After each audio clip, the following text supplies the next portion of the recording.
ನಮಸ್ಕಾರ ಎಲ್ರಿಗೂ, welcome back to my YouTube channel. ನಾ ಇವತ್ತು ಕರಡಿ ಸೊಪ್ಪಿನ ಕೊಯ್ಲಿಕ್ಕೆ ಬಂದಿದ್ದೀನಿ. ಕರಡಿ ಸೊಪ್ಪು ಮಾಡಿದ್ದಾರೆ.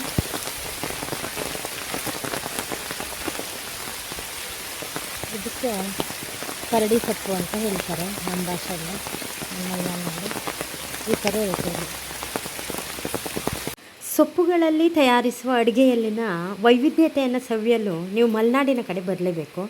ಕಾಡಿನಲ್ಲಿ, ಹಿತ್ತಲಿನಲ್ಲಿ, ತೋಟದಲ್ಲಿ ಬೆಳೆಯುವ ಸೊಪ್ಪುಗಳಾದ ಕೆಸುವಿನ ಸೊಪ್ಪು, ಒಂದೆಲ್ಗ, ಸೂಜಿಮೆಣಸಿನ ಕುಡಿ, ಬಸಳೆ, ಹರುವೆ, ದೊಡ್ಡಪತ್ರೆ ಎಲೆ, ಇನ್ನೂ ಅನೇಕ ಸೊಪ್ಪುಗಳಿವೆ.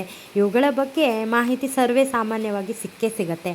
ಆದರೆ ನಾನಿವತ್ತು ತೋರಿಸ್ತಾ ಇರೋದು ಈ ಸೊಪ್ಪಿನ ಹೆಸರು ಕರಡಿ ಸೊಪ್ಪು. ಕೇಳೋಕ್ಕೆ ಸ್ವಲ್ಪ ವಿಚಿತ್ರ ಅನಿಸಿದ್ರೂ ತುಂಬ ಉಪಯುಕ್ತವಾದಂತಹ ಸೊಪ್ಪು. ಇದು ಸಿರ್ಸಿ ಸಿದ್ದಾಪುರದ ವಲಯದಲ್ಲಿ ಇದರ ಬಳಕೆ ಹೆಚ್ಚಾಗಿರೋದ್ರಿಂದ ಇದರಿಂದ ಚಟ್ನಿ ಪುಡಿ, ಹುಳಿ, ತಂಬುಳಿ, ಬೋಂಡ ಮತ್ತು ಮುಂಡಿ, ಅದೇ ರೀತಿ ಪಲ್ಯವನ್ನು ಮಾಡಿ ಸವಿಯಲಾಗುತ್ತೆ. ಈ ಕರಡಿ ಸೊಪ್ಪು ಎಲ್ಲ ಕಡೆ ಸಿಗೋದಿಲ್ಲ.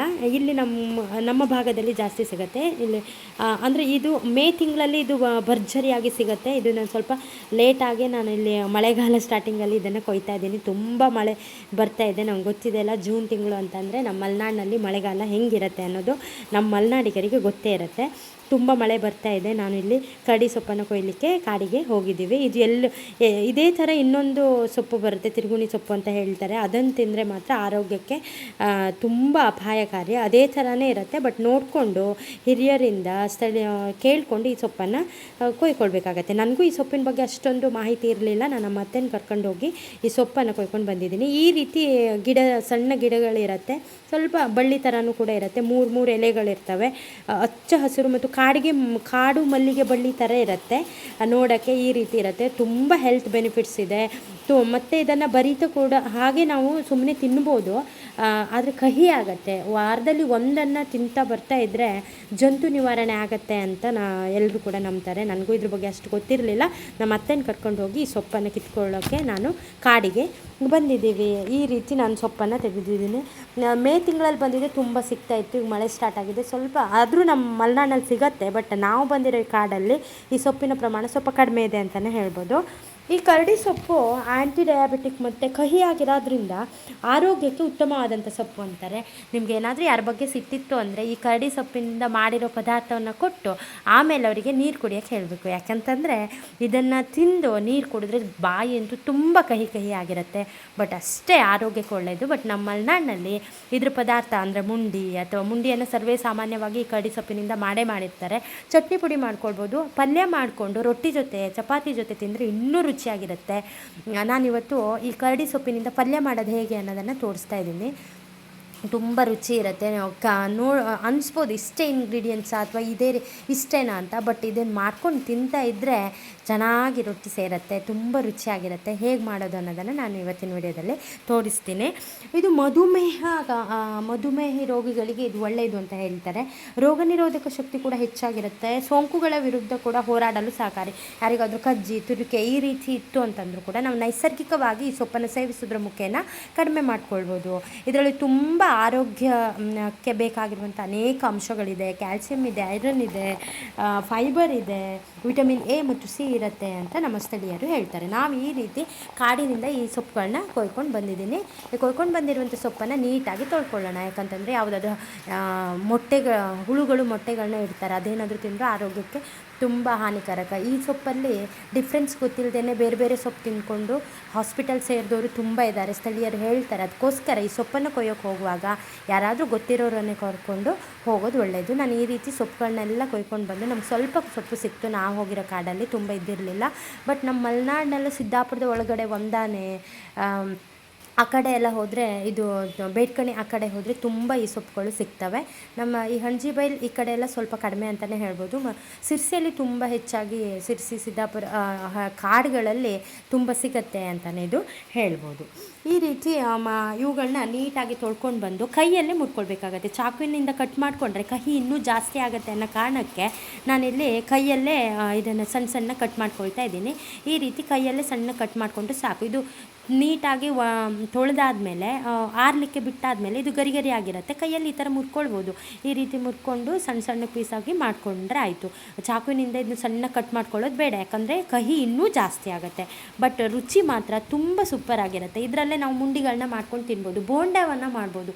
ಕಡಲೆ ಹಿಟ್ಟು, ಈರುಳ್ಳಿ ಮತ್ತು ಇದನ್ನು ಸೇರಿಸ್ಕೊಂಡು ಬೋಂಡ ಮಾಡ್ಬೋದು. ಅಥವಾ ಎಲೆಯನ್ನೇ ಜಸ್ಟ್ ಕಡಲೆ ಹಿಟ್ಟಲ್ಲಿ ಡಿಪ್ ಮಾಡಿ ಬಿಟ್ಟು ಆ ರೀತಿ ಬೋಂಡ ಮಾಡಿಕೊಂಡು ತಿನ್ಬೋದು. ಮುಂಡಿ ನಾವು ಹೇಗೆ ಗೇರುಬೀಜ ಹಾಗೂ ಅಣಬೆ ಮುಂಡಿಗಳನ್ನ ಮಾಡಿದ್ವಲ್ಲ, ಅದೇ ರೀತಿ ಇದರಲ್ಲಿ ಮುಂಡಿಗಳನ್ನ ಮಾಡ್ಕೊಂಡು ತಿಂದರೂ ರುಚಿಯಾಗಿರುತ್ತೆ. ನಾನಿವತ್ತು ಒಂದು ಚೆನ್ನಾಗಿರೋ ಒಂದು ಪಲ್ಯ ಮಾಡೋಕ್ಕಿದ್ದನ್ನು ಹೇಳ್ತಿದ್ದೀನಿ.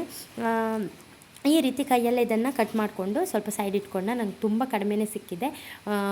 ತುಂಬ ಚೆನ್ನಾಗಾಗಿತ್ತು. ಇದು ಮಾತ್ರ ಸೂಪರಾಗಿತ್ತು. ರೊಟ್ಟಿ ಜೊತೆ ಅಂತೂ ತುಂಬ ಚೆನ್ನಾಗಿರುತ್ತೆ. ಚಪಾತಿ ಜೊತೆಗೂ ನಾವು ತಿನ್ಬೋದು. ಹಾಗಾದ್ರೆ ಇದಕ್ಕೆ ಏನೇನು ಬೇಕು ಅಂದರೆ ಸಿಂಪಲ್ಲಾಗಿ ಸಾಸಿವೆ, ಒಗ್ಗರಣೆಗೆ ಏನೇನು ಬೇಕಲ್ಲ ಅಷ್ಟು ತೊಗೊಂಡಿದ್ದೀನಿ. ಅದೇ ರೀತಿ ಈರುಳ್ಳಿ, ಟೊಮೆಟೊ, ಕೊಬ್ಬರಿ ಎಣ್ಣೆನ ತೊಗೊಂಡಿದ್ದೀನಿ. ಮತ್ತು ಒಂದು ಈರುಳ್ಳಿ, ಒಂದು ಟೊಮೆಟೊ, ಹಸಿಮೆಣಸು ಅಥವಾ ಕಾಯಿ ತುರಿ ಸ್ವಲ್ಪ ತೊಗೊಂಡಿದ್ದೀನಿ. ಹಸಿಮೆಣಸು ಬೇಡ ಅಂತಂದರೆ ಖಾರದ ಪುಡಿ ಕೂಡ ನಾವು ಹಾಕ್ಕೊಳ್ಬೋದು. ಅರಿಶಿನ ಪುಡಿ, ಉಪ್ಪು, ರುಚಿಗೆ ತಕ್ಕಷ್ಟು ಇಷ್ಟನ್ನು ತೊಗೊಂಡು ಎತ್ತಿಟ್ಕೊಳ್ಳೋಣ. ಇದು ಮಾಡೋದು ಹೇಗೆ ಅಂತಂದರೆ ಸಿಂಪಲ್ಲಾಗಿ ಪಲ್ಯ ಹೇಗೆ ಮಾಡ್ತೀವಲ್ಲ ಅದೇ ರೀತಿ, ನಾವು ಎಣ್ಗಾಯಿ ಅಂತ ಕರಿತೀವಲ್ಲ ಅದೇ ರೀತಿ ಮಾಡ್ಕೊಂಡು ಆಯ್ತು. ಇಲ್ಲಿ ನಾನು ಕೊಬ್ಬರಿ ಎಣ್ಣೆನೇ ಹಾಕ್ಕೊಂಡಿದ್ದೀನಿ. ಕೊಬ್ಬರಿ ಎಣ್ಣೆಲಿ ಮಾಡಿಕೊಂಡು ತುಂಬ ರುಚಿಯಾಗಿರುತ್ತೆ. ಮತ್ತು ಅದು ಅಲ್ಲದೆ ನಮ್ಮ ಮಲೆನಾಡಿನಲ್ಲಿ ಅತಿ ಹೆಚ್ಚು ಅಡುಗೆಯಲ್ಲಿ ಬಳಸೋದೆ ಕೊಬ್ಬರಿ ಎಣ್ಣೆ. ಯಾಕಂದರೆ ಕಾಯಿ ತುಂಬ ಸಿಗತ್ತೆ. ಎಣ್ಣೆಯನ್ನು ಮಾಡಿಸ್ಕೊಂಡು ಇಟ್ಕೊಳ್ತಾರೆ. 3-4 ಲೀಟ್ರ್ ಎಣ್ಣೆಗಳನ್ನ ಮಾಡಿಸ್ಕೊಂಡಿರ್ತಾರೆ. ಅದು ಖಾಲಿ ಆಗಬೇಕಲ್ಲ, ಆ ಕಾರಣಕ್ಕೂ ಇರ್ಬೋದು.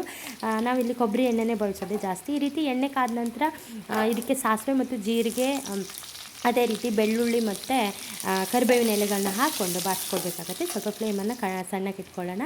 ಈ ರೀತಿ ಇದು ಬಾಡಿಸ್ಕೊಂಡಾದಮೇಲೆ ನೀಟಾಗಿ ಕೊಬ್ಬರಿ ಎಣ್ಣೆಯಲ್ಲಿ ಇದಕ್ಕೆ ಹೆಚ್ಕೊಂಡಿರುವಂತಹ ಈರುಳ್ಳಿಯನ್ನು ಹಾಕ್ಕೊಂಡು ಹಾಗೆ ನಾವು ಬಾಡಿಸ್ಕೊಳ್ಬೇಕಾಗುತ್ತೆ. ಇದು ಹೊಟ್ಟೆ ಹುಳುವಿನ ಸಮಸ್ಯೆಗೆ ರಾಮಬಾಣ. ಅದಕ್ಕೆ ಮಕ್ಕಳಿಗೂ ಕೂಡ ಇದನ್ನು ತಿನ್ನಲಿಕ್ಕೆ ಕೊಡ್ತಾರೆ.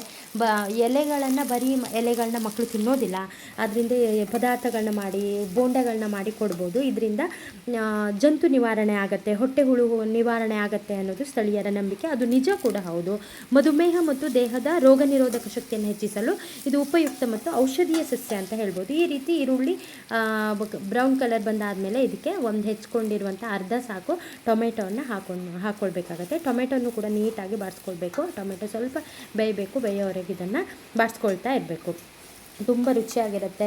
ಆ್ಯಂಟಿಬಯೋಡಯಾಬಿಟಿಕ್ ಆಗಿರೋದ್ರಿಂದ, ಕಹಿ ಆಗಿರೋದ್ರಿಂದ ಆರೋಗ್ಯಕ್ಕೂ ಕೂಡ ಉತ್ತಮವಾದಂಥ ಸೊಪ್ಪು. ಮತ್ತು ಇದು ತಿಂದಾದಮೇಲೆ ನೀರು ಕುಡಿಬಾರ್ದು ಅಂತ ಹೇಳ್ತಾರೆ. ಅದಕ್ಕೋಸ್ಕರ ಖಾರ ಸ್ವಲ್ಪ ಕಡಿಮೆ ಮಾಡ್ಕೊಳ್ಬೇಕು. ಖಾರ ಜಾಸ್ತಿ ಆದರೆ ಆಮೇಲೆ ನೀರು ಕುಡಿಬೇಕಾಗತ್ತೆ. ಬಾಯಿ ಅಂತೂ ತುಂಬ ಕಹಿ ಆಗುತ್ತೆ. ತಿನ್ನುವಾಗ ಅಷ್ಟು ಕಹಿ ಆಗಲ್ಲ, ಬಟ್ ಈ ಪದಾರ್ಥವನ್ನು ತಿಂದು ನೀರು ಕುಡಿದ್ರೆ ಬಾಯಿ ತುಂಬ ಕಹಿ ಆಗುತ್ತೆ. ಈ ರೀತಿ ಟೊಮೆಟೊ ಬೆಂದ ನಂತರ ಇದಕ್ಕೆ ರುಚಿಗೆ ತಕ್ಕಷ್ಟು ಉಪ್ಪು ಮತ್ತು ಅರಿಶಿನ ಪುಡಿಯನ್ನು ಹಾಕ್ಕೊಂಡು ಇದನ್ನು ಬಾಡಿಸ್ಕೊಳ್ಳೋಣ. ಜೀರ್ಣಕ್ರಿಯೆಯನ್ನು ಸುಧಾರಿಸಲು ಮತ್ತು ಇದು ಸಹಾಯಕಾರಿ ಅಂತ ಹೌದು. ಅದನ್ನು ಯಾಕಂದರೆ ಇದರಲ್ಲಿರೋ ಫೈಬರ್ ಅಂಶ ಜೀರ್ಣಕ್ರಿಯೆಯನ್ನು ಸುಧಾರಿಸೋಕ್ಕೆ ನಮಗೆ ಸಹಾಯ ಮಾಡುತ್ತೆ. ಇದೆಲ್ಲ ಬಾಡಿಸ್ಕೊಂಡಾದ್ಮೇಲೆ ಇದಕ್ಕೆ 2-3 ಚಮಚಷ್ಟು ಕಾಯಿ ತುರಿಯನ್ನು ಅಥವಾ ಕೊಬ್ಬರಿ ತುರಿಯನ್ನು ಹಾಕ್ಕೊಳ್ಬೇಕಾಗತ್ತೆ. ತುಂಬ ರುಚಿಯಾಗಿರುತ್ತೆ. ಸಿಂಪಲ್ ರೆಸಿಪಿ, ಬಟ್ ಟೇಸ್ಟ್ ಮಾತ್ರ ಅದ್ಭುತವಾಗಿರುತ್ತೆ. ಈ ರೀತಿ ಕಾಯಿ ತುರಿ ಇದ್ರ ಜೊತೆಗೆ ಇದು ಬಾಡಿಸ್ಕೊಂಡಾದ್ಮೇಲೆ ನಾವಿಲ್ಲಿ ತೊಳೆದು ನೀಟಾಗಿ ಆರಿಸ್ಕೊಂಡು ಕಟ್ ಮಾಡ್ಕೊಂಡು ಇಟ್ಟಿರುವಂತಹ ಕರಡಿ ಸೊಪ್ಪನ್ನು ಇದಕ್ಕೆ ಹಾಕ್ತಿದ್ದೀನಿ. ಕರಡಿ ಸೊಪ್ಪು ಹಾಕೊಂಡು ತಳ ಹಿಡಿಬಾರ್ದು ಅನ್ನೋ ಕಾರಣಕ್ಕೆ ಒಂದು ಸ್ವಲ್ಪ 3-4 ಸ್ಪೂನಷ್ಟು ನೀರನ್ನು ಹಾಕ್ಕೊಂಡ್ರೆ ಸಾಕು. ಆ ನೀರು ತಳ ಹಿಡಿಬಾರ್ದು ಅನ್ನೋ ಕಾರಣಕ್ಕೆ ಈ ನೀರನ್ನು ಹಾಕ್ಕೊಂಡು ಇದನ್ನು ನೀಟಾಗಿ ಒಂದು ಮುಚ್ಚಳವನ್ನು ಮುಚ್ಚಿ 5-10 ನಿಮಿಷಗಳ ಕಾಲ ಸಣ್ಣ ಉರಿಯಲ್ಲಿ ಬೇಯಿಸಲಿಕ್ಕೆ ಇಡೋಣ. ಪ್ರೋಟೀನ್ ಸಿಗುತ್ತೆ, ವಿಟಮಿನ್ ಕೂಡ ಇದರಿಂದ ಸುಲಭವಾಗಿ ಸಿಗುತ್ತೆ. ಕಬ್ಬಿಣದ ಅಂಶ ಇರೋದ್ರಿಂದ ಈ ಸೊಪ್ಪಿನಿಂದ ದೇಹಕ್ಕೆ ಅಗತ್ಯವಿರುವಂಥ ಎಲ್ಲ ಪೋಷಕಾಂಶಗಳು ಸಿಗ್ತವೆ. ಇದನ್ನು ನಮ್ಮ ಮಲೆನಾಡಿನಲ್ಲಿ ವರ್ಷಕ್ಕೊಮ್ಮೆ ಆದರೂ ಎಲ್ಲರೂ ತಿನ್ನಬೇಕು ಅಂತ ಹೇಳ್ತಾರೆ. ಎಲ್ಲರೂ ಕೂಡ ನಮ್ಮ ಮಲೆನಾಡಿನಲ್ಲಿ ವರ್ಷಕ್ಕೊಮ್ಮೆ ಆದರೂ ಇದನ್ನು ತಿಂತಾರೆ. ಆರೋಗ್ಯಕ್ಕೆ ಅಷ್ಟೆಲ್ಲ ಬೆನಿಫಿಟ್ಸ್ಗಳು ಈ ಸೊಪ್ಪಲ್ಲಿ ಸಿಗುತ್ತೆ. ಈ ರೀತಿ 10-15 ನಿಮಿಷಗಳ ಕಾಲ ಇದನ್ನು ಮುಚ್ಚಿ ಬೇಯಿಸಬೇಕಾಗತ್ತೆ. ರೊಟ್ಟಿ ಜೊತೆ, ಚಪಾತಿ ಜೊತೆ, ಅನ್ನದ ಜೊತೆಗೂ ತಿನ್ನೋರು ಇದ್ದಾರೆ. ಇದೇ ವಿಧಾನದಲ್ಲಿ ನಾವು ಮುಂಡಿಗಳನ್ನ ಮಾಡ್ಕೋಬೋದು.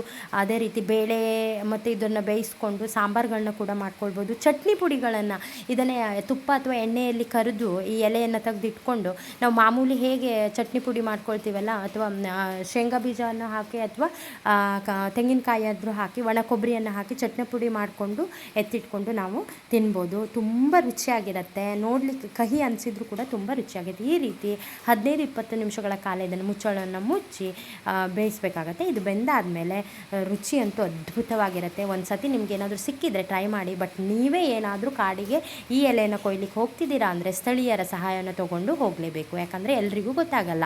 ಇದೇ ಥರ ಇನ್ನೊಂದು ತಿರ್ಗುಣಿ ಸೊಪ್ಪು ಅನ್ನೋ ಥರ ಇರುತ್ತೆ, ಇದೇ ಥರ ಇರುತ್ತೆ, ಬಟ್ ಅದು ಬಳ್ಳಿಯಾಗಿ ಹಬ್ಕೊಂಡಿರುತ್ತೆ. ಸೇಮ್ ಈ ಕರಡಿ ಸೊಪ್ಪಿನ ಥರನೇ ಕಾಣುತ್ತೆ, ಬಟ್ ಅದು ಕರಡಿ ಸೊಪ್ಪಲ್ಲ. ನೀವು ಸ್ಥಳೀಯರನ್ನ ಅಥವಾ ಅಲ್ಲಿ ಗೊತ್ತಿರೋರನ್ನೇ ಕರ್ಕೊಂಡು ಹೋಗಿ ಸೊಪ್ಪನ್ನು ಕಿತ್ಕೊಂಡು ಒಂದು ಸತಿ ಈ ರೆಸಿಪಿ ಮಾಡ್ಕೊಂಡು ತಿಂದು ನೋಡಿ. ಟೇಸ್ಟ್ ಹೇಗಾಗಿದೆ ಅಂತ ಕಮೆಂಟ್ ಮಾಡಿ, ಅದ್ಭುತವಾಗಿರುತ್ತೆ. ಇಲ್ಲಿಗೆ ಈ ವಿಡಿಯೋನ ಮುಗಿಸ್ತಾ ಇದ್ದೀನಿ. ವಿಡಿಯೋ ಇಷ್ಟ ಆದರೆ ಲೈಕ್ ಮಾಡಿ, ಶೇರ್ ಮಾಡಿ, ಕಮೆಂಟ್ ಮಾಡಿ. ಇಂತಹ ಮಲೆನಾಡಿನ ಇನ್ನಷ್ಟು ರೆಸಿಪೀಸ್ಗಾಗಿ ಆಶಾ ಸಂತು ಸಿದ್ದಾಪುರ್ ಯೂಟ್ಯೂಬ್ ಚಾನಲ್ಗೆ ಸಬ್ಸ್ಕ್ರೈಬ್ ಮಾಡ್ಕೊಳ್ಳಿ. ಮುಂದಿನ ವಿಡಿಯೋದಲ್ಲಿ ಮತ್ತೊಂದು ಮಾಹಿತಿಯೊಂದಿಗೆ ಸಿಗೋಣ.